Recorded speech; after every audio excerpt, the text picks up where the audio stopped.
Jets-Bills right around the corner, EA, and the Jets are actually starting their 2020 season where their 2019 one ended at Orchard Park. But these two teams are vastly different. The Jets haven't played a football game in 8 months. You got to go back to Week 17 last year when they beat the Buffalo Bills by a 13-6 score.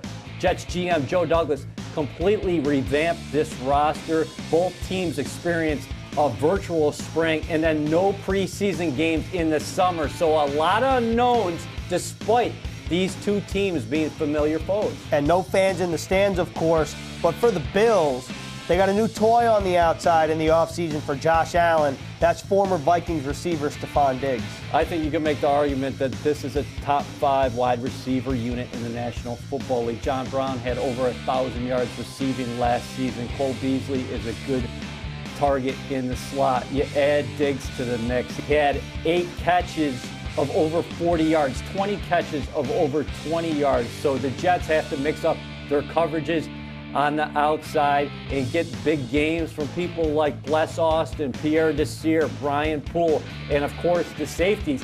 And maybe one of those guys could defend Josh Allen on the ground. Josh Allen, third in the NFL among quarterbacks with over 500 rushing yards in 2019. And EA, how about Sam Darnold? This is his 3rd season.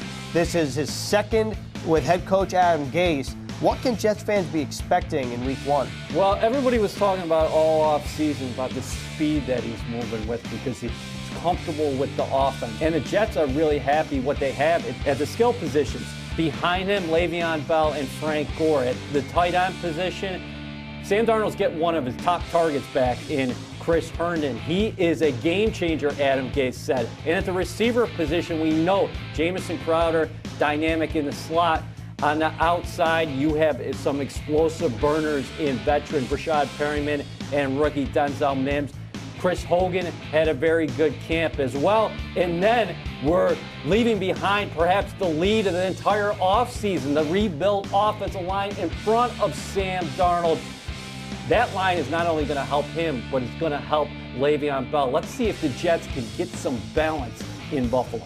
5 completely new players along the offensive line. Jets-Bills right around the corner. Football is finally here.